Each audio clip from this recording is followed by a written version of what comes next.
Welcome to Broker Podcast, ngobrolin kerja bareng orang HR.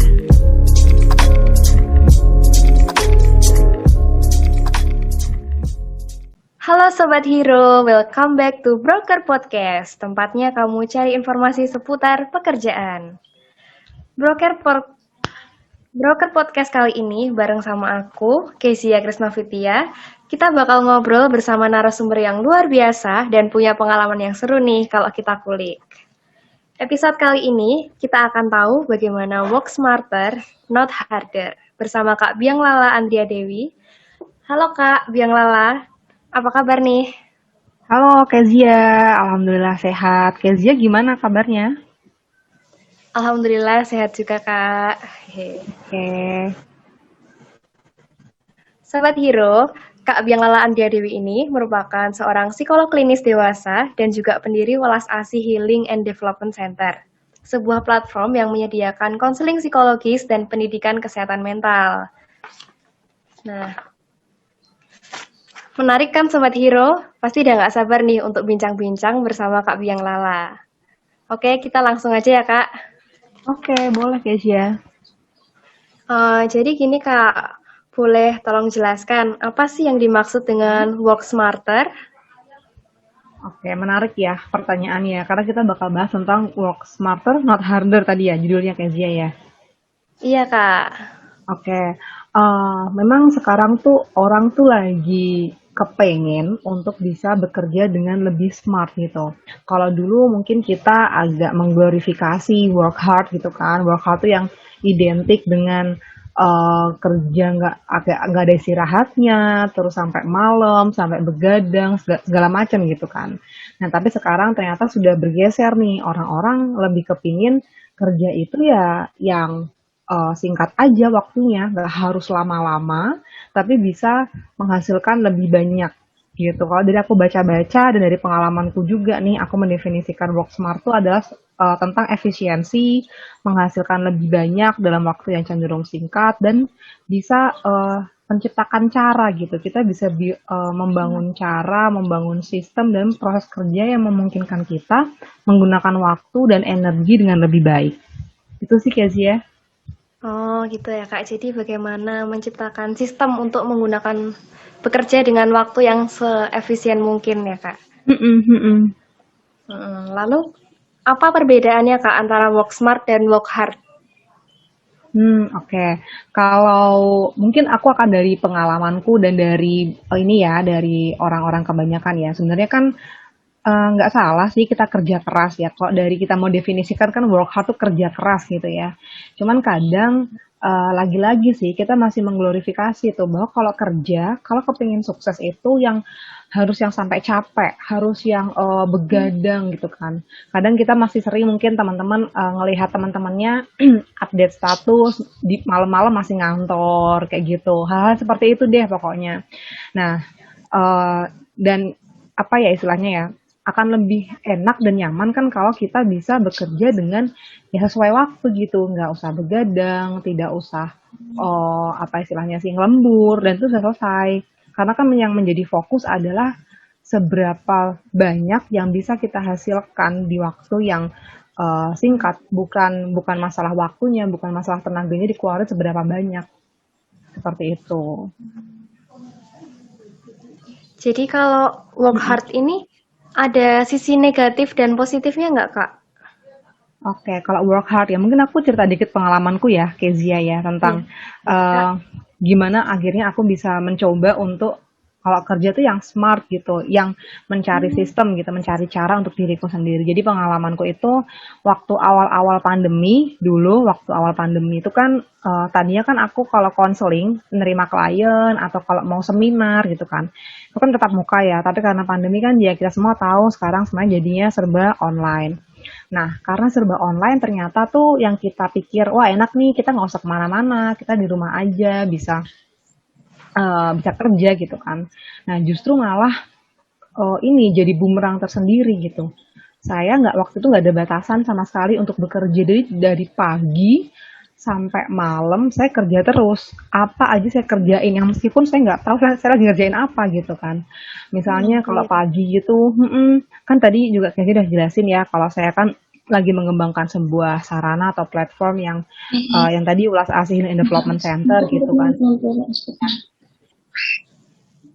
Itu saya waktu awal-awal dulu pandemi tuh lagi building banget deh, lagi develop banget waktu itu. Jadinya saya juga ngurusin klien, ngurusin platform saya dan hal-hal lain deh, project-project di luar itu.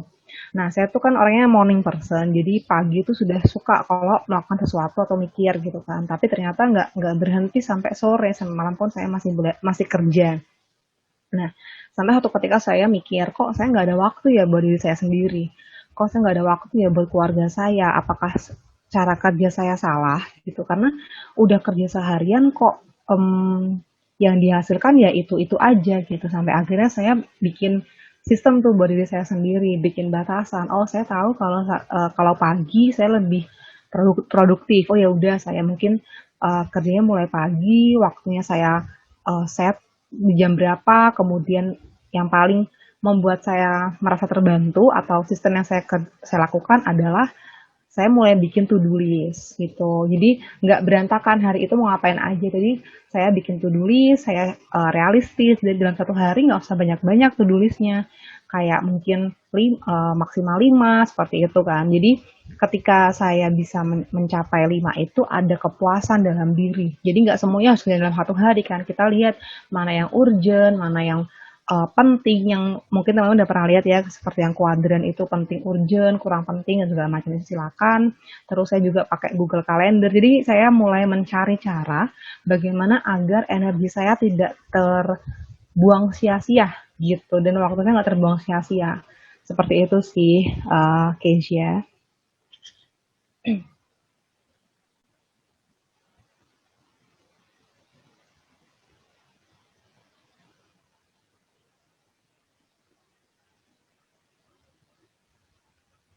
Maaf Kak, baru. Ya nggak apa-apa kayaknya masih mute gitu Kezia. Oh iya Kak, sudah cukup paham. Lalu menurut Kakak bisa nggak sih kita kolaborasikan antara work smart dan work hard? Oke, menarik nih bisa dikolaborasikan nggak ya? Kalau menurutku sih ya, eh, sepanjang itu hal yang baik dan cocok, lakukan aja gitu. Kayak misalnya gini, kalau dari awal aku sudah obses nih untuk being work smart gitu kan, untuk aku harus work smart nih, aku nggak boleh kerja terlalu lama pas segala macem. Itu justru malah aku tidak bisa tahu sistem kerja yang baik buat aku seperti apa gitu. Jadi kalau mau kerja, kalau mau menetapkan aku harus seperti apa gitu kan, lakukan aja dulu, just do what fit to you gitu. Jadi kalau misalnya kayak aku tadi ya, aku tahu kalau oh aku nih orangnya morning person ya udah berarti kerjanya pagi.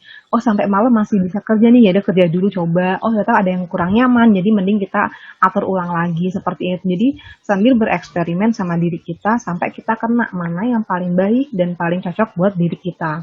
Jadi nggak perlu di awal obses untuk being smart worker dulu. Jadi coba aja dulu, eksperimen dulu sambil dirasa-rasain mana yang aku nyaman, mana yang aku kurang nyaman, mana yang baik buat diriku, mana yang baik buat uh, lingkunganku, keluargaku, rekan kerjaku, seperti itu.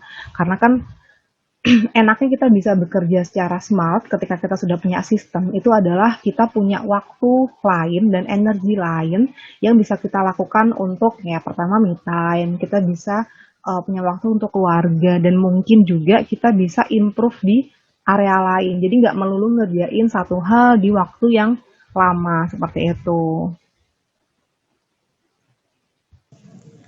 Wah, banyak sekali ya Kak tips-tips yang Kak Andriana bagikan. Hmm, Iya. ya, lalu bagaimana Kak kalau misalnya orang itu sudah punya mindset work hard, work hard, work hard terus? Bisakah Mm-mm. kita bagaimana cara kita mengubahnya menjadi work smart seperti itu Kak? Oke, kalau orang itu nggak pengen diubah ya sudah biarkan saja sebenarnya gitu sih. Kecuali dia adalah rekan kerja kita yang kita beririsan sama dia, kecuali dia anggota keluarga kita yang ternyata dengan bekerja yang habis-habisan membuat hubungan keluarga jadi nggak kurang baik seperti itu.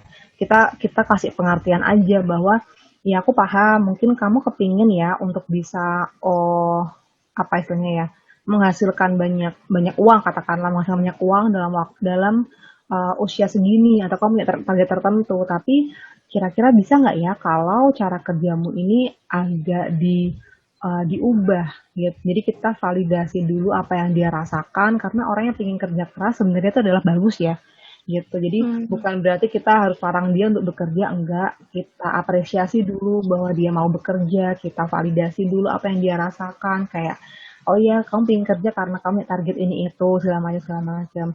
Dan kita kasih lihat deh fakta bahwa oh tapi beberapa kali kamu sakit nih, beberapa kali kamu nggak bisa kumpul sama teman-teman apa segala macam. Nah kita kasih lihat dia faktanya, terus kita bisa deh discuss sama dia, bisa nggak sih kira-kira kalau cara kerjamu diubah, atau kamu lebih ke manajemen waktu atau manajemen energimu agar kamu nggak 24/7 kerja terus kayak gitu. Oke Kak, mantap sekali. Untuk penutup nih Kak, bolehkah kasih beberapa poin penting yang sekiranya bisa kita lakukan agar kita ke depannya bisa jadi work smart gitu? Oke, yang pertama adalah kerja aja dulu, lakukan dulu apa yang kamu bisa lakukan gitu. Mau kamu self-employed atau kamu wirausaha atau sekalipun kamu karyawan sekalipun, lakukan dulu aja, tapi nggak asal ngelakuin, sambil kamu observasi dirimu. Ini produktif nggak ya kalau hal seperti ini? Kalau aku ngelakuin hal bersamaan kayak gini tuh bikin aku capek nggak ya? Kalau aku kerja dari pagi sampai malam bikin aku capek nggak ya? Hal-hal seperti itu diobservasi sambil dicoba-coba. Kayak misalnya kalau dulu pengalaman lagi ya, Kezia ya, waktu aku kuliah itu ketika ngerjain tugas akhir kan biasanya aku pagi kalau ngerjain ya. Suatu ketika aku eksperimen tuh, kalau aku ngerjain malam gimana ya rasanya gitu kan. Aku ngerjain sampai jam 2 pagi, ternyata besoknya malah nggak bisa ngapa-ngapain, capek luar biasa. Akhirnya aku ngerti, oh berarti aku ini memang lebih cocok kerja di pagi hari. Ya sudah, nggak usah dipaksain kalau mau kerja malam. Aku bisanya atau aku lebih maksimal kalau kerja pagi seperti itu. Jadi lakukan aja sambil bereksperimen, sambil diobservasi mana yang fit on you. Nah baru tuh pelan-pelan untuk bikin sistem sendiri untuk diri, cari aplikasi yang bisa memudahkan kamu. Kalau misalnya kamu perlu gitu, cari bantuan dari teman atau dari asisten seperti itu.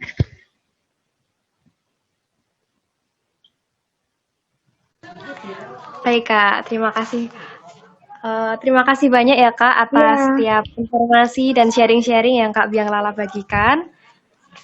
Semoga Kak Biang Lala ini bisa terus sukses dalam karirnya dan juga dalam kesehariannya. Oke, terima kasih. Keren sekali ya Sobat Hero, jadi kita dapat belajar bagaimana kita bisa bekerja lebih efisien, yaitu kita harus eksperimen dulu cara kerja kita yang cocok dengan diri kita, lalu kita membuat suatu sistem sehingga nantinya hasil kerja kita bisa lebih maksimal. Begitu kan Kak Andriana? Iya, betul. Wah, gimana nih Sobat Hero? Seru banget kan bahasan kita kali ini? Terima kasih ya Sobat Hero yang udah dengar Broker Podcast dari awal sampai akhir. Semoga bisa bermanfaat buat kalian yang udah dengerin. Buat Sobat Hero yang pingin tahu informasi seputar dunia kerja lainnya, tenang aja, Broker Podcast kita bakal ada tiap minggu. So, biar nggak ketinggalan informasi, ikuti kami di Instagram dan website Ruang HR ya. Keep stay tuned and see you later. Cari info dan apply kerja, Ruang HR aja. Apply kerja dari rumah.